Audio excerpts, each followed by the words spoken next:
लगभग 2 वर्षों से जमीन के तकनीकी पेच में फंसे यूपी व बिहार की सीमा कर्मनासा नदी के ऊपर बनने वाली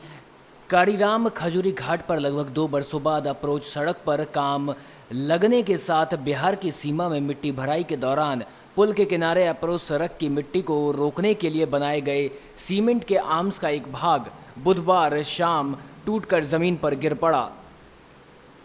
जिससे लोगों में बनने वाले पुल की गुणवत्ता को लेकर कई तरह के सवाल हो रहे हैं। हालांकि आर्म्स के गिरने से अप्रोच सड़क पर फेंके जाने वाली मिट्टी का काम प्रभावित नहीं होगा। आपको बताते चलें कि वर्षों पूर्व यूपी और बिहार की सीमा को विभाजित करने वाली कर्मनासा नदी के ऊपर बांस की छात्रा लगाकर लोग प्रतिदिन यूपी और बिहार सीमा में प्रवेश करते थे, जिसको लेकर हादसे की आशंका लगातार बनी रहती थी। दो राज्यों के लोगों में कारोबार व आपसी संबंध को और भी प्रगाढ़ करने को लेकर 2015-16 के दौरान उत्तर प्रदेश की सपा सरकार में पर्यटन मंत्री के पद पर रहने वाले ओम प्रकाश सिंह की पहल पर यूपी व बिहार को जोड़ने वाले लगभग 7 करोड़ की लागत से 6 पाए पुल की मंजूरी मिली। 2 वर्षों तक कभी नदी में उफान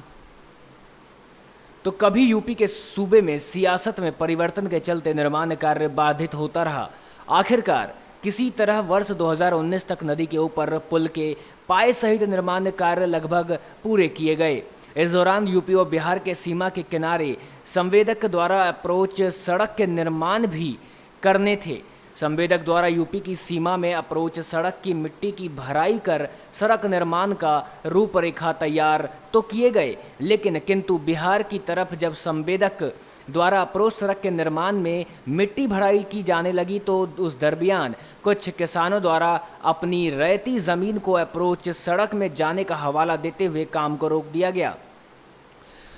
2 वर्ष बीत जाने के बाद एक बार फिर तकनीकी पेच को दूर करते हुए 3 दिनों पूर्व अंचल के सीओ राजकिशोर शर्मा, थाना अध्यक्ष सुनीत कुमार सिंह के द्वारा उक्त स्थल पर पहुंच पुल से सटे सरकारी जमीन की मापी कराते हुए चिन्हित कर संवेदक को सड़क निर्माण के लिए बोला गया। साथ ही यह भी दिशा निर्देश दिए गए कि अगर किसी के द्वारा कोई दिक्कत हो तो सीधे थाने व अंचल को इसकी सूचना दें।